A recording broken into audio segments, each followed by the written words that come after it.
దొంగలు ఉలు పంచుకుంటున్నారు. ఇక దానితో పాటుగా ఇంకొక ముచ్చట యోగి సార్ చెప్తుండు. కేసీఆర్ ఫ్యామిలీ శివరాజకీయాలు తెలంగాణలో కరువు పాపం కేసీఆర్దే. బిడ్డ అరెస్టు ఫోన్ ట్యాంపరింగ్ కేసులోనే ప్రజలను డైవర్ట్ చేసేందుకే పొలం బాట పట్టిండు.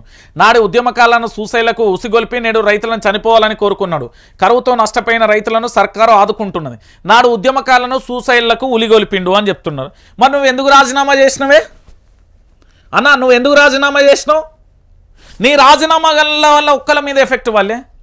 సరే నాలాంటోడు ఉద్యమం చేసాను, నీ రాజీనామాతోనే నాకు ఇంత బలం వచ్చింది.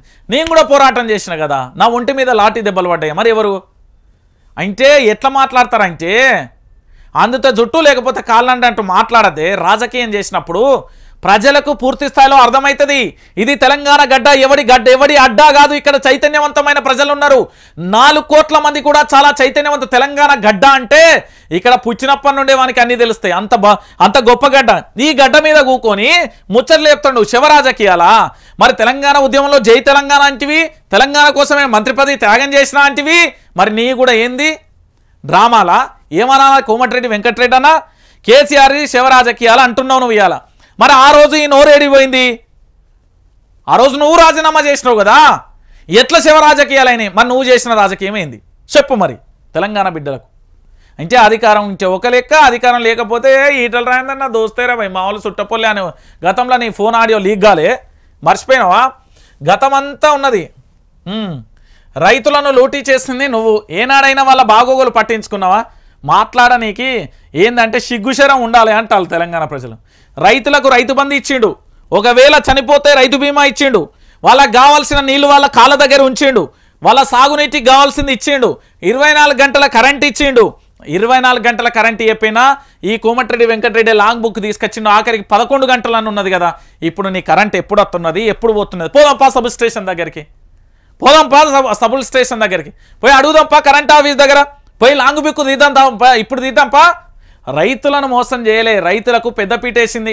తెలంగాణలో కేసీఆర్ వచ్చిన తర్వాత ఎక్కడ చూసినా కూడా మత్తలు పోసే చెరువులు, వాగులు, వంకలు, పంటలన్నీ కూడా అబ్బబ్బా ఎంత అందంగా రెడీ అయ్యారో అన్నట్టుగా, ఎంత అద్భుతంగా భూతల్లిని చూస్తే ఎంత సంతోషం అనిపించిందో తెలుసా? అట్లుండే. ఇలా ఇల్లు ముచ్చట్లు చెప్తారు.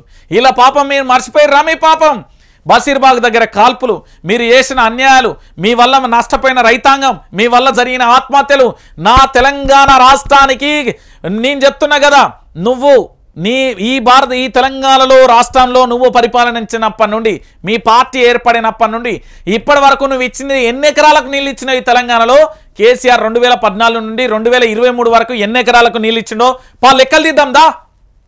నువ్వు గోరంత ఇస్తే మావాడు కొండంత ఇచ్చిండు. That is power KCR. నువ్వు కేసీఆర్ ననే అంత మొత్తం మొగోళ్ళు అయిపోయిలా? మీరు మొగోళ్ళు అయిపోయిలా? కేసీఆర్ ననే అంత మొగోళ్ళు అయిపోయిలా? కేసీఆర్ రైతుల కోసం ఏం చేయలే? అరే రైతుకు కష్టం వస్తే రైతు బంధు ఇచ్చిండ్రా, రైతుకి ఏమన్నా అయితే రైతు బీమా ఇచ్చిండు, నీళ్లు వాళ్ళ కాళ్ళ కింద పారేలా చేసిండు. రైతులకు అన్యాయం చేసింది మీరు. రైతు కోసం కాళేశ్వరం ప్రాజెక్టు కట్టిండు. ఎన్ని అవమానాలు, ఎన్ని విమర్శలు వచ్చినా కూడా గుండెల దాచుకున్నాడు కేసీఆర్. కేసీఆర్ అంటే కనిపించిన ఒక దైవం తెలంగాణ రైతాంగానికి. నువ్వు వ్యవసాయం అంటే వద్దంటే ఇవాళ వ్యవసాయం ఉన్నోనికే పిల్లలు ఇచ్చే పరిస్థితి మెల్లమెల్లగా వచ్చిన పరిస్థితుల్లో మళ్ళీ అన్యాయం చేతిరి, ఘోరంగా చేతిరి. ఇలా వీళ్ళు చెప్తున్నారు ఇలా మాటలు, దద్దమ్మ మాటలు ఇవన్నీ. ఇగో ఇది ఏంది అంటే